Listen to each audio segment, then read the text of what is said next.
Up in the sky. It's a bird. It's a plane. It's your friendly neighborhood Spider-Man.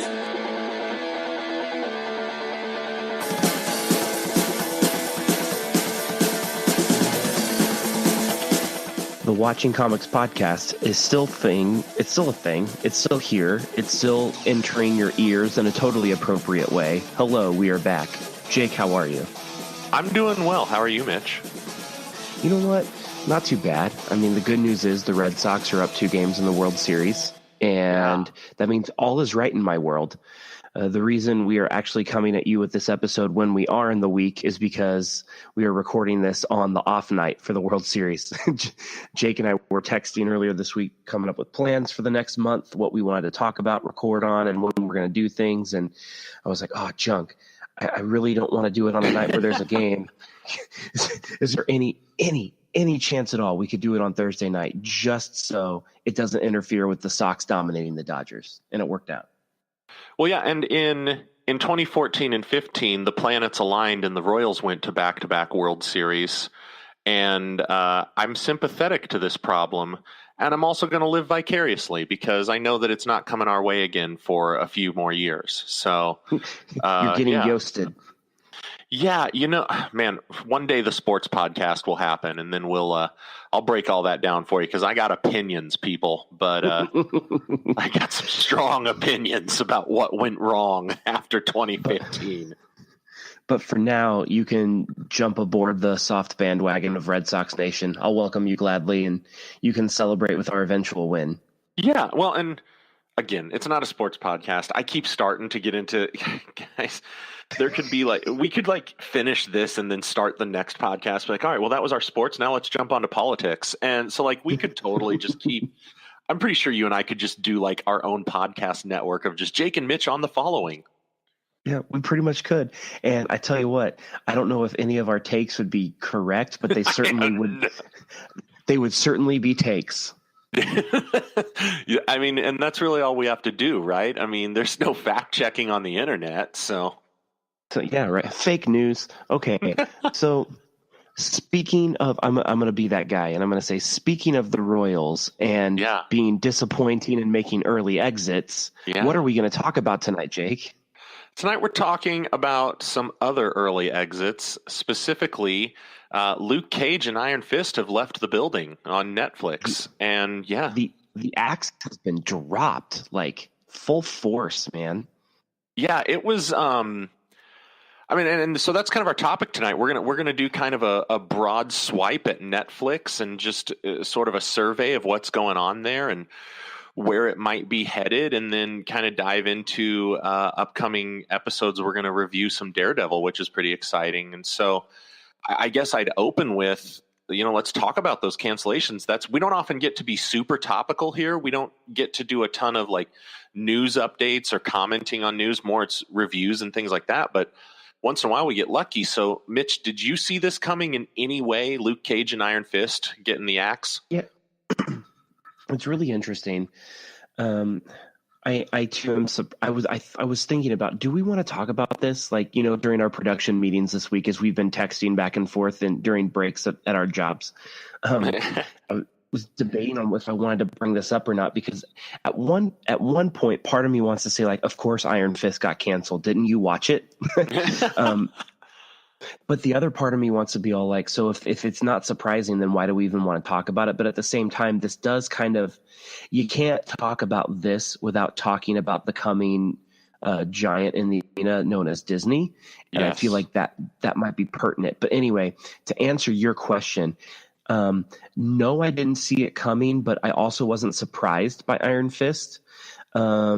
Typically, they don't pull the trigger this quickly after a show airs a second or third season. Usually if they pull a trigger quickly, it's a show gets launched for the first time, like Gypsy or Girl Boss or something like that in the last couple of years, and it just doesn't perform well, and a month later they say they're not going to renew it.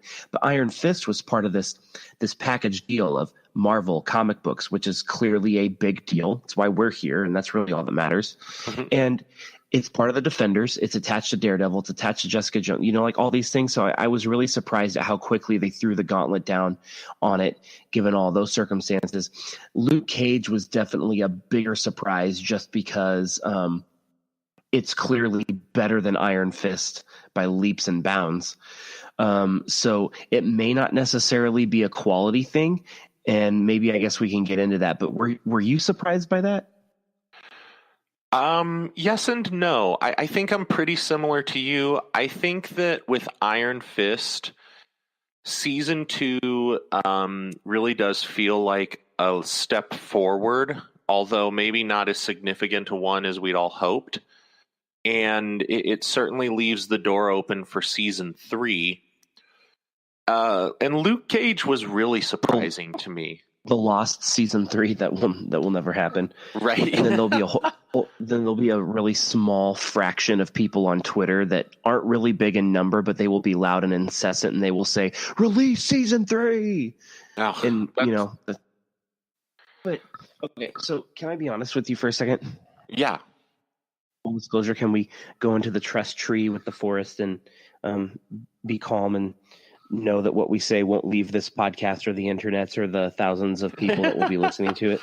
Yeah, I think that's a let's do that. Okay, so full disclosure, I did not see Iron Fist season 2. Full disclosure, I did not see all of it. I saw enough to at least make offhanded comments. So I'm not comfortable giving it like a review, like this was good, bad, whatever. I saw enough to at least feel that I could discuss its existence. Okay, so here's what I think, and I would like for you to give me some feedback. I watched season 1 and was horribly disappointed, and we've kind of hashed that out on previous episodes before, so we don't need to do a deep dive. But yeah, I don't think you and I are the only ones that say Iron Fist season 1 left a lot to be desired.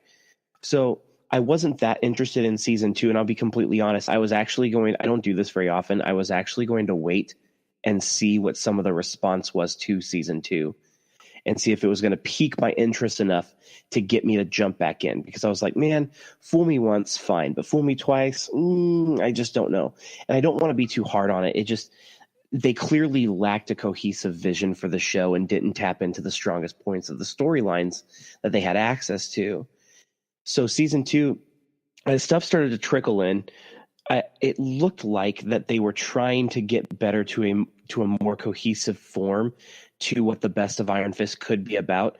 But everything I read left me with this feeling of like, okay, season 2 is much closer to what season 1 should have been like. But because it still felt like it should have been season 1-ish as far as like progress and concept is concerned, it still didn't feel like a big enough leap to call it a good show. Yeah, and here's the thing is, especially for those of us that are in the stage of life that you and I are in, where like I was just commenting to my wife right before we started recording, like I feel good. I don't feel run down by these things, but I also feel like I have not stopped doing things for about the last 72 hours between my full-time job, doing things for my kids, taking care of the house, recording the podcast. When we're done here, I'm going to go do some more work. I just turned in some homework, and all that I say to say there are so many things I would love to be able to just watch for the sake of watching. But the reality is that I have to have a line that a lot of entertainment things fall beneath. And I've talked about that line before. And I think that's really where I was at with season 2 is it's not necessarily that I reject the idea of it out of hand.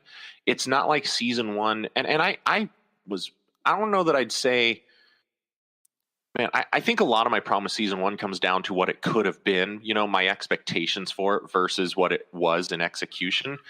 And I don't think that was so bad that I was just, no, there's no way I'm watching season 2. But the reality is that it was disappointing enough that with the other 5 or 6 things on my list to get to, because also I really like to read, God forbid I should open a book once in a while. What? Right? What? And so with all those things, I just didn't feel like season 1 of Iron Fist did enough to justify its presence above the line.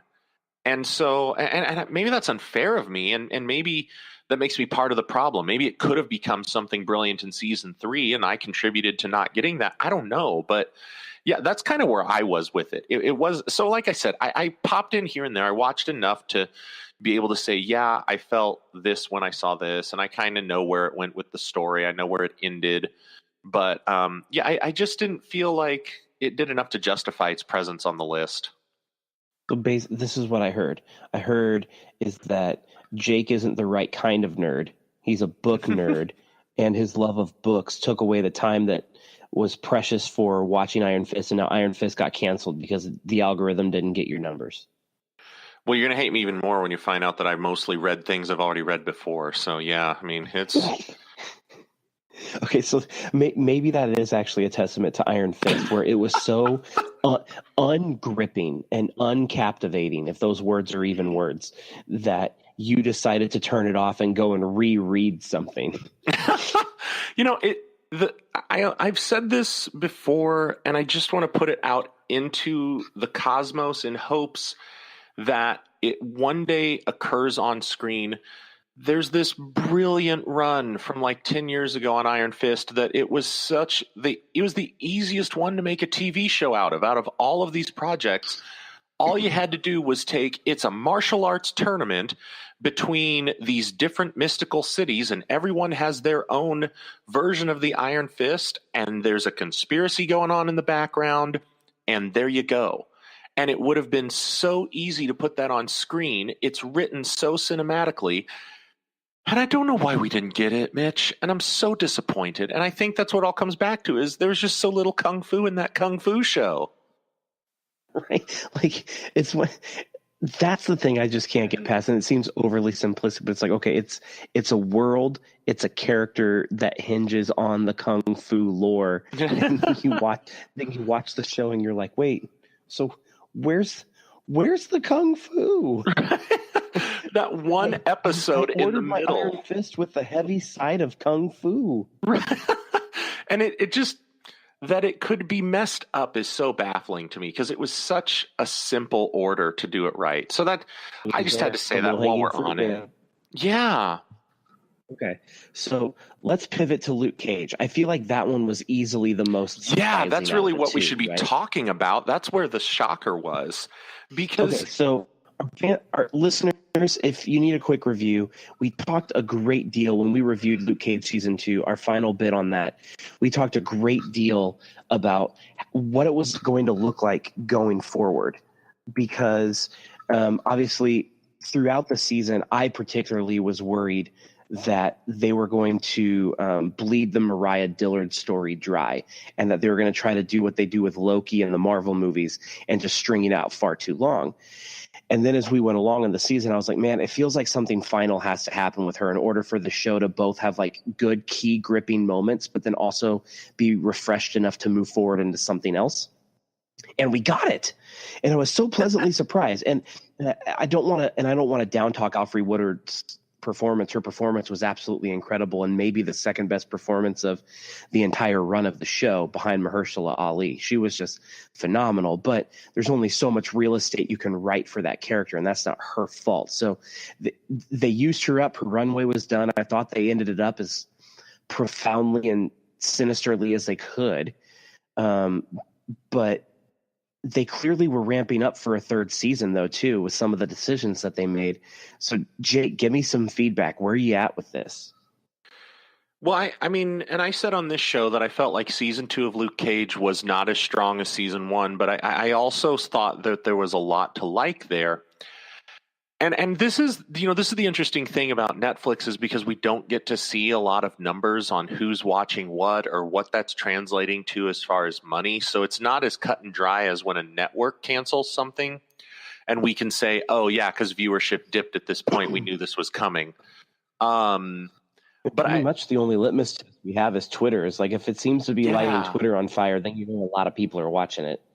And that's the thing, is that like, Iron Fist season 2 kind of landed with a muffled thud, but Luke Cage really dominated the internet when it was in season 2. And I think there's two possibilities here. and this is pure speculation. Marvel's not returning my calls, nor is Netflix. So they're in the middle of a few projects that are coming up. I don't know if you've been aware, but Infinity War's got another one coming out. Like they're busy, but I would love to hear conspiracy theory Jake come out and play well, here, I mean, if nothing else, I'm sure there's a cease and desist letter coming from them. But I think there's two possibilities here. It is possible.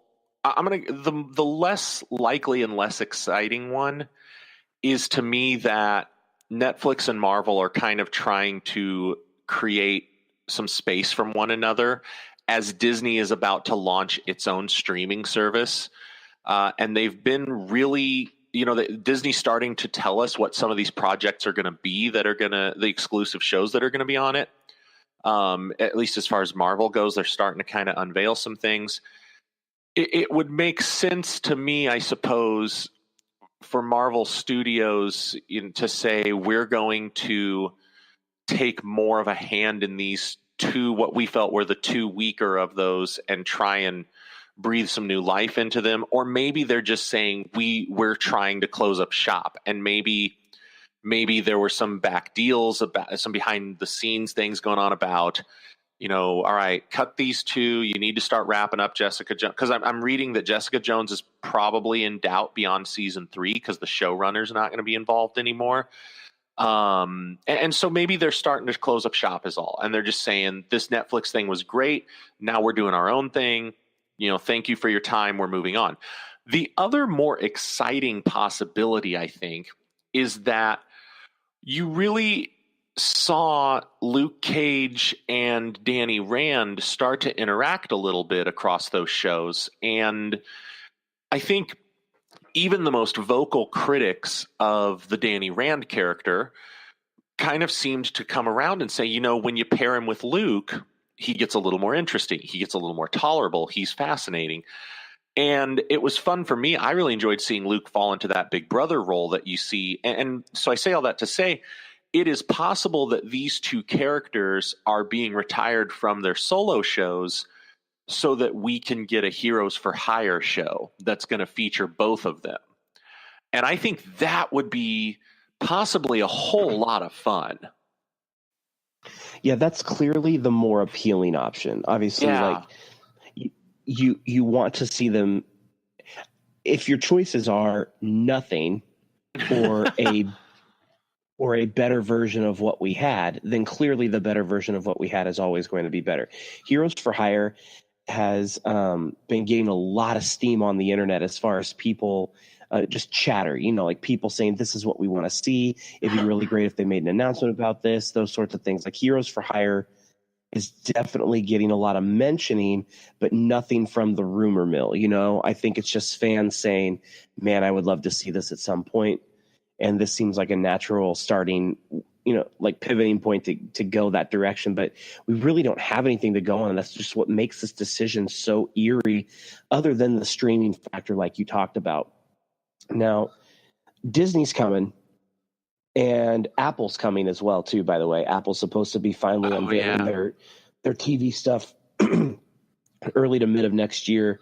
The TV stuff that they've been spending hundreds of millions of dollars on for the last few years, and we haven't seen anything yet. So that'll be interesting. But Disney's coming, and with it, all of their existing IP and all the Fox IP. And at least initially, until the big convergence happens, like we talked about a few weeks back, it's going to be a monster that demands to be played within the arena. It needs to be addressed. It will not be ignored. Now, what I'm interested in is Disney sparking Marvel to draw the line in the sand simply out of territorial credence? Or does Disney legitimately want to do something with the IP of Luke Cage and Iron Fist? Because I have a hard time believing, Iron Fist didn't perform well, and Luke Cage was good, really entertaining, but it's not as good as Jessica Jones or Daredevil. So I have a hard time believing Disney actually wants to reboot those or do something with them. Like, do you think the Heroes for Hire would come, but it's coming from the Disney side, or do you think that we're just done seeing these characters for an undisclosed amount of time because Disney just wanted to silence the Marvel voices in the Netflix camp? So and that's really the question. So where I was really unable to find any details on what the contracts look like. As far as who, because I didn't, and I would assume with the MCU being what it is these days that, Marvel is locking up those contracts pretty tight on film rights and things like that, given how hard how much money they're spending to get the X-Men back right now. But at the same time, so I would venture to guess that Marvel controls those characters beyond maybe some, just some rights that Netflix has to do certain things with the shows or finish it out. All that aside, I think that's really interesting to ask because doesn't it feel like something they do to do that?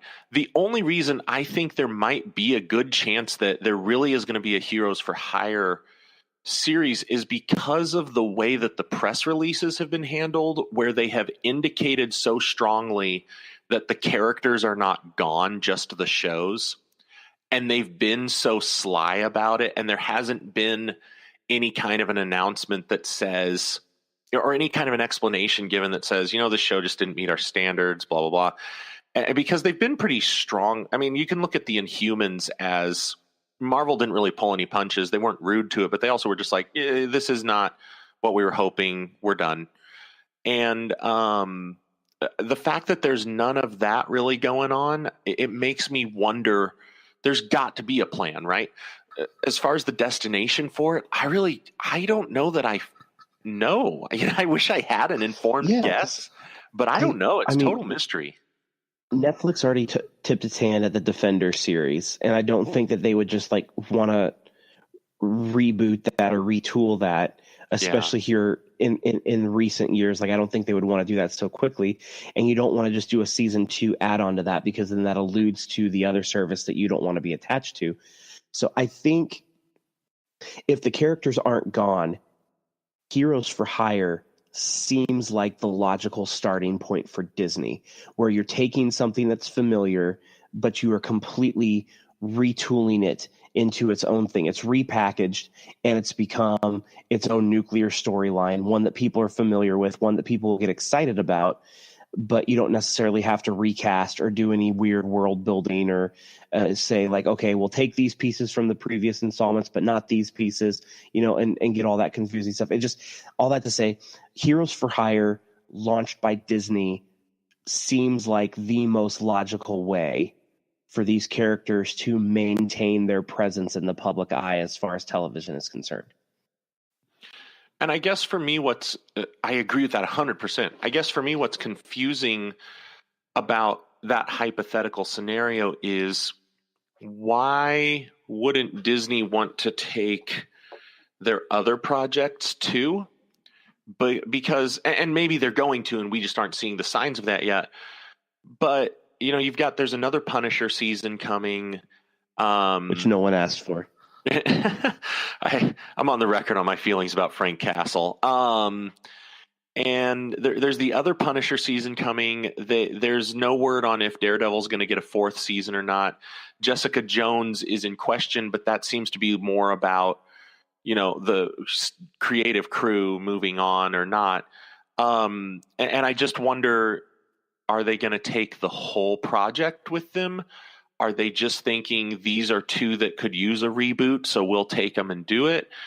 Is there some sort of a deal going on with Netflix? I really don't know. And so to me, it's the business end of it that's so muddled and so confusing from my little perspective that that's the tricky one for me, is understanding the business end. I couldn't agree more. That. And what makes it so fascinating is because of what's happened here recently. It seems logical that we would just say, yeah, it's a package deal. It's Marvel, it's the Defenders characters, it's their respective shows and the team up joint, right? But the fact that they're splitting this up, like part of me wants to speculate. And again, I highlight the word speculate, like underline that, please. Part of me wants to speculate if popularity and viewership numbers are dictating some of the decisions or the order of which some of these things come through, because whether Punisher season 1 was good or not, Punisher dominated the internet when it came out for both good and bad reasons, and it's pretty safe to assume that it received just as good numbers, if not better numbers, than Luke Cage, and definitely better numbers than Iron Fist. Jessica Jones is really, really popular in a lot of circles on the internet and in a lot of areas of entertainment that aren't even necessarily plugged into the comic book network, just because of its feminist movement. It's leaning into that woman power empowerment bit, which I absolutely love, the female creative team and writers and directors behind it, and the film noir aspect of it. Jessica Jones really does have quite a large following in both the comic book circles and outside of it. And Daredevil is just absolutely huge. It is a behemoth, magnanimous achievement for Netflix. And it is among, I mean, when you read up on it, most things would suggest that Daredevil is among some of the most successful stuff that Netflix has put together. So again, like you said, I don't know anything about the business side of things, and we definitely don't get to peek at the algorithm numbers or the contracts or anything like that. But part of me wants to say, like, it's worth speculating on maybe Marvel's price is a little, or maybe Netflix's price on a couple of those installments are a little bit higher than the others, or maybe there's some sort of contract loopholes, or they're just fighting harder to hold on to something, or maybe not necessarily fighting harder. Maybe that's the wrong way to say it, because I feel like if there was a struggle, it would probably be reported on more. But maybe it's one of those things where they say, okay, you can have, like Disney, you can take back Iron Fist and Luke Cage right now. We can kind of be done with those. But maybe they're not ready to finish Luke Cage and Daredevil just yet, and they have a little bit of leeway there because they are so much more popular in comparison. Does that make sense at all? It does, and it makes me wonder, you mentioned there, and this just sparked in my brain when you said it, you talked about if there was a fight, there would be more reporting going on it. And I have to wonder, whatever is happening, whatever the master plan is here, even if that master plan is just, yeah, we didn't need these shows, we got rid of them. Even if there's no deeper thing happening and we are reading into something that was never meant to be read into, does it feel like there has to be some level of friendly collaboration between Disney and Netflix for it to be as under wraps as it is? Like, there has to be some kind of an agreement has been reached, I feel like, between the two sides, if there is in fact both sides involved. If Disney's truly involved in this on some level, if it's not just Netflix saying, yeah, we were done with this show, then there would have to be some sort of collaboration, I feel like. Yeah, because like you said, they left Iron Fist season 2 open up for a season 3. Luke Cage definitely felt opened up for a season 3. If Netflix knew this was coming down the avenue, part of me wants to say they would have let the showrunners know that, and they would have written things differently to have a little bit more of a sense of finality. Or maybe I'm just a little bit too pie in the sky, or maybe my timelines are just way off, and this happened long after the writers' rooms were done finishing, the respective stories that they were about to film. But like in a perfect world in my head, it tells me it's like, okay, they know Disney's coming. They probably have been talking about this for more than just a month before the deal was actually done. You know what I mean? Mm-hmm. So I don't know. Part of me wants to think that the showrunners themselves would have probably wanted to program things a little bit differently, but I don't know. I don't have anything to go off of for that. That's just pure speculation, other than both of these shows felt like they were still relatively open-ended, but they're clearly done. They weren't renewed. I don't think it probably cost Netflix very much money, if any money, to just release these entities. So yeah, I don't know. Maybe as we sit here and talk, I feel like I've almost convinced myself that there really is no deeper thing going on, because there are so many conflicting signs for what the deeper thing would be. And or chemtrails are impacting my brain and there's fluoride in my water. I don't know, but I just can't. Or maybe all those things can be true. You were slowly decomposing by the one thing you thought that was going to give you life, and also Netflix and Disney are not in cahoots. I feel like that could be, a really solid statement at my funeral. Maybe you can give the eulogy. Yeah. Well, I'm ready, man. I'm ready. I'm there for you. So, I don't know. Is there anything more we need to hash out there? I just feel like there's so much interest around it. It's so fascinating, and there's just no way to know, No, there's really not. But we do know that Disney's coming, and 2/5 of the Marvel series are done on Netflix. That's what we know. But I am looking forward to. We're kind of almost a week behind. But I'm super looking forward to Daredevil. And actually, what we're going to do is the next 2 episodes after this, we're going to break down Daredevil season 3. And I'm really excited about it. It's been getting absolutely incredible reviews and write-ups, which is good. Season 2 wasn't bad, but it wasn't like, okay, so if season 1 was like darn near perfect, season 2 was like a B+ or an A-. But everything I've been seeing is saying that bringing back Kingpin and Vincent D'Onofrio and the tone and some of the big swings that they took with this 3rd season really harken back to what made us love it even more. So I'm super stoked about it. Jake, give me some initial thoughts. I love me some D'Onofrio. I am so excited to have him back. And season 2 was good. I did not dislike season 2. I even really, as much as I dislike The Punisher, I even really enjoyed John Bernthal's interpretation. I enjoyed the way that they adapted his origin story there. And I thought that it was a really good season. I think I preferred season 1 is all. And part of that is because that episode in the middle of season 2 with the Kingpin in it is so exciting for me and so much the best part of the season that, it's just season 3. He's back. He's a big focus, and we're bringing in Bullseye. And that's exciting for me because from what it looks like, they're bringing in Bullseye and they're going to flesh the character out a little bit and really make him live up to some of the hype that he gets. And that's exciting for me too. I think it's what I love about Daredevil is they seem to, because Daredevil and Jessica Jones to me are just leaps and bounds the best of this bunch. But Jessica Jones is almost that concept of it's film noir with a dash of comic book fantasy.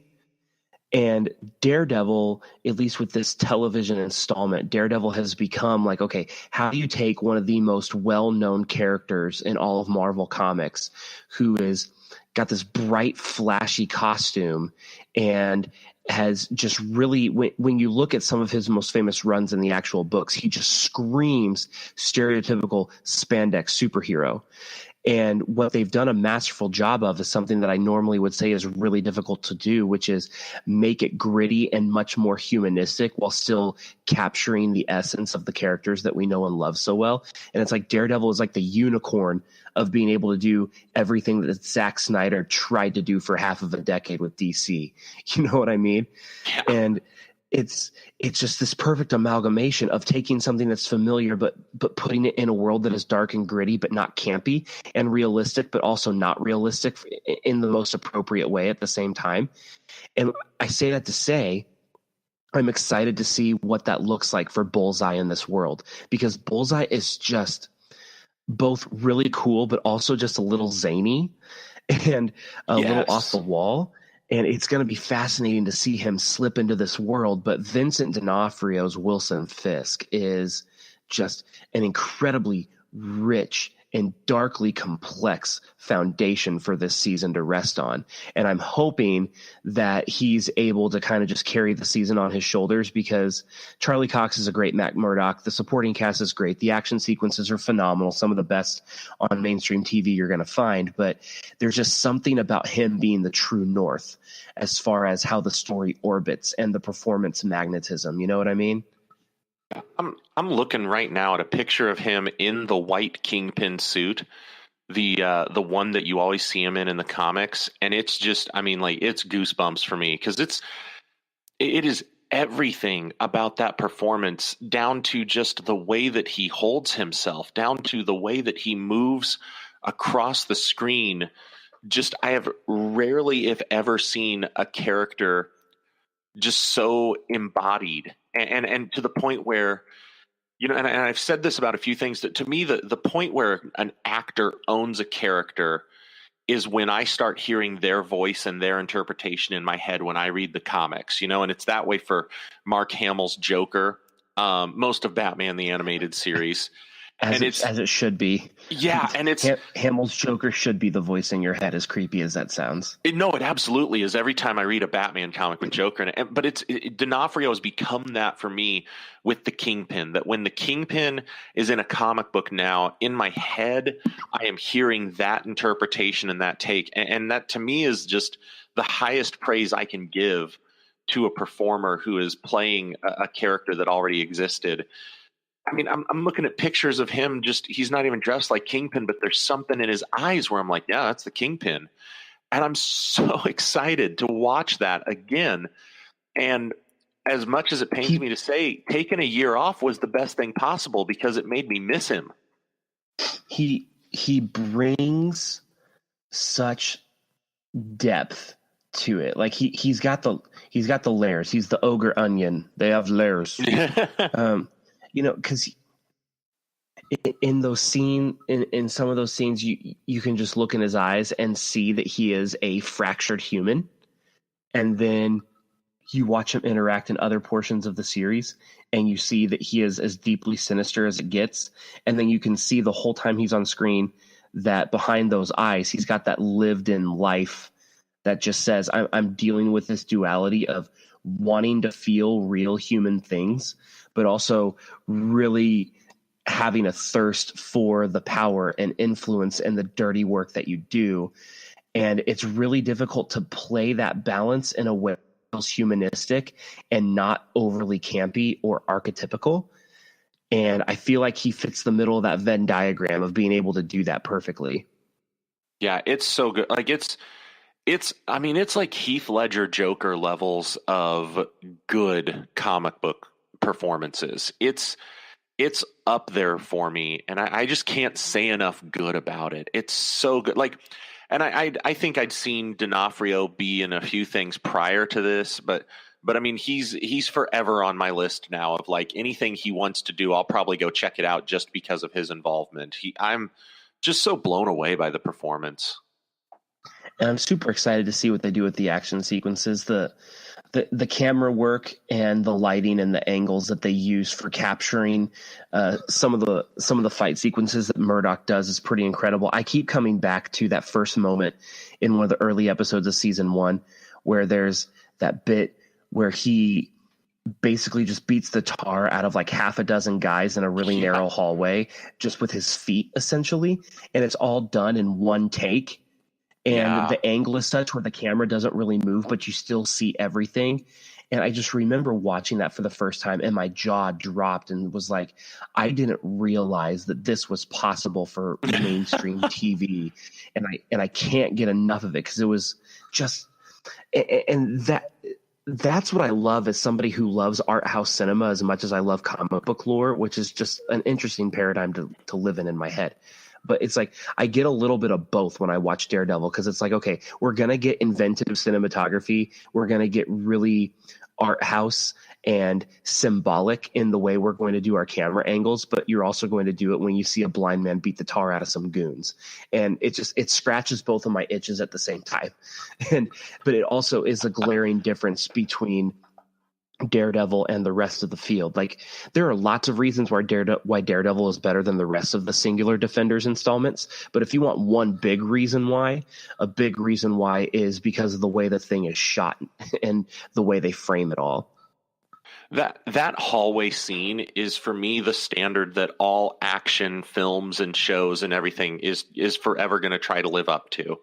And it's like there have been days where I've seriously like I don't really feel like watching a whole thing. Oh, I'm going to go back to the hallway scene and I'll just watch that. It's just so awesome. I mean, and the thing that's mind blowing to me about that is obviously like I'm not a huge violence person. Like, I mean, I'll watch violent movies like Sylvester Stallone. I own most of his filmography. I get that, but it's not like I'm only watching crazy action movies and that's the only thing I consume. Like, it's got a time and a place for me, and I revisit it every once in a while.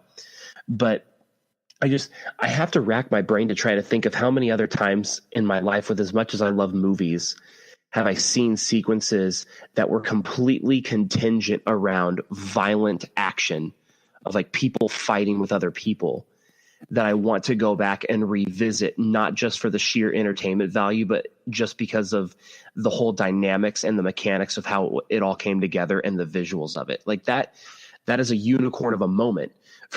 That just doesn't happen very often. Like the chase sequence and the French Connection is another one. And that's kind of one that you hang your hat on because it's just a masterclass in editing. And up until that point, nothing like that had really been done before, but it's that same kind of a thing. And Daredevil's able to do that and do that in the playground of having the rich, deep storyline that Daredevil's, had for decades of comic runs. Yeah,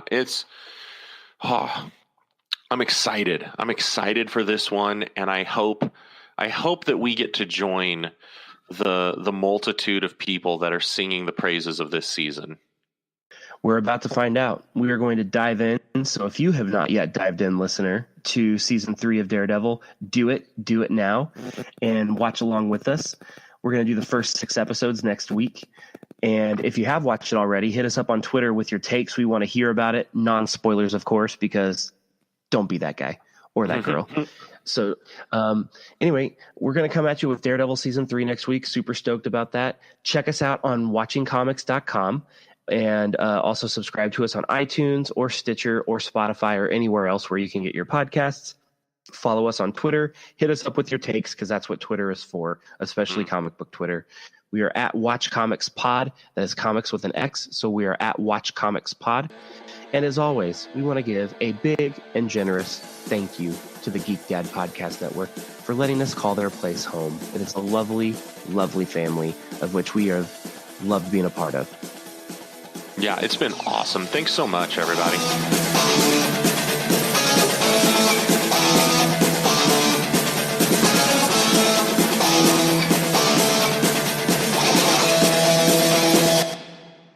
This podcast has been a production of the GeekDad Podcast Network. If you've enjoyed this content, please consider supporting us at patreon.com/geekdad.